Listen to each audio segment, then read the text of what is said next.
I'm Christie, 28. The sound of champagne glasses clinking and laughter still rings in my ears. It was my father's 70th birthday party, a grand event filled with over 100 guests. I stood there, in my tailored navy suit, silent amidst the merriment. I wasn't just another guest. I was the daughter no one had invited. My father, standing at the head table with a glass of red wine in his hand, his silver hair catching the last light of the day, suddenly said into the microphone, "Ladies and gentlemen, before we wrap up, I have one more thing to share. To my son Ryan, I leave everything. The house, the accounts, the land. As for Christie, she's not my biological child, so I forgot to put her name in the will." The room erupted in laughter, but I felt as if a cold wave had washed over me. I walked up to the table, my step steady. I placed the leather folder I'd been holding gently in front of the birthday cake. Ryan, my younger brother, who is now 22 and worked at the bank, sneered. "A gift? Let me guess. One of those DIY trinkets." I ignored him and opened the folder, taking out the single sheet of paper, the deed to a beautiful plot of land by Lake Tahoe. "I bought this for you," I said, my voice loud enough to cut through the remaining whispers. "A $3.2 million lakeside property, a place you once said mattered. It could have been your dream home." With that, I ripped the paper in half. Gasps filled the air, and I continued tearing it until it was a handful of scraps, falling like dry snow over the table. My father, Mr. Henry Thompson, a 70-year-old, respected banker in the city, just stared at the torn paper, his lips slightly parted, hands clenched at his sides. My mother, Mrs. Lily Thompson, a 68-year-old former schoolteacher, paled and reached for her glass of wine. I looked my father in the eye and said calmly, "I didn't come here to beg. I came to show you what I've built on my own." Then I turned and walked away, the hush of disbelief following me. As I drove back to San Diego that night, I couldn't help but think about how it all started. I remembered when I was a little girl, believing I was truly part of this family. My mother would tuck me into bed and say, "You didn't grow in my belly, Christie, but you grew in my heart." I held on to those words like a precious amulet. We weren't rich, but I had a yellow bike with a bell, a cozy bed with a teddy bear on it, and Sunday breakfasts that smelled of pancakes and love. My father, though stern, would smile when I brought home good grades. But everything changed when I was 8. My mother got pregnant, and when Ryan was born, I felt like I had fallen out of the family's orbit. At school pickup, I'd run to the car, waving my drawings. "Look, Mom," I'd say. She'd just glance at it and then turn back to coo at Ryan in his car seat. One evening, I heard my father mutter under his breath as I spilled juice at dinner. "This one's not even blood," he said, wiping the table roughly. That sentence stuck with me like a thorn. After that, the warmth in the family started to fade.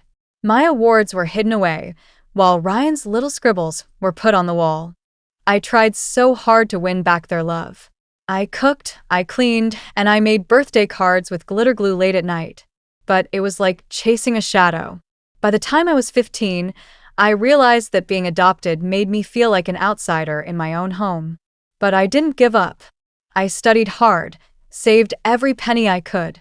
On my 18th birthday, I left without a single goodbye. I boarded a bus to San Diego with $412 in my wallet and a scholarship acceptance letter in my backpack. The first year in San Diego was tough. I worked at the front desk of a 24-hour gym at night and tutored high school math on weekends. I lived in a cold garage apartment, surviving on instant noodles and coffee shop leftovers. But every time I wanted to quit, I'd think of my father's words, "She's not really mine." Those words became my fuel. I buried myself in textbooks and CAD software, pouring all my pain into designing buildings. By junior year, my professors noticed me, and I got a paid internship at an eco-design firm. I stopped calling home, and they never reached out either.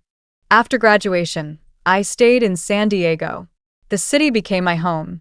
I joined a local green construction firm and worked my way up. I led my first project, a tiny solar-powered duplex on the edge of the city. It was my proof that I mattered. One day, I got a message from an old classmate saying my father was having a big retirement and 70th birthday party. At first, I tried to ignore it, but then an idea came to me.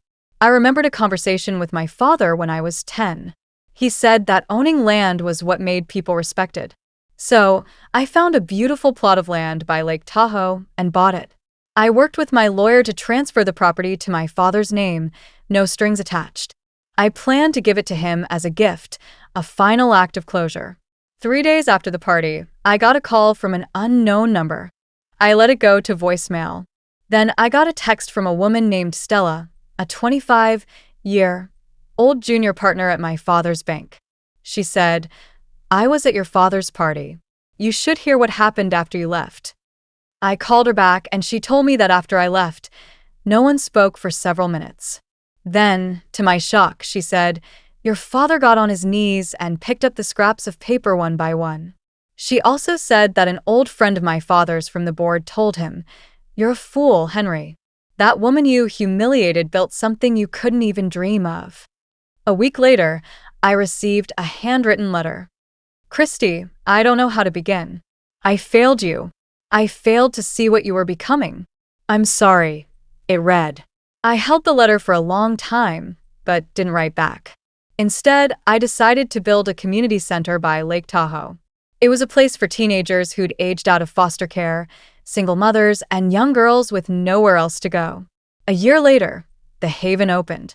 It had wide glass walls, open-air classrooms, solar roofs, and a garden that bloomed all year.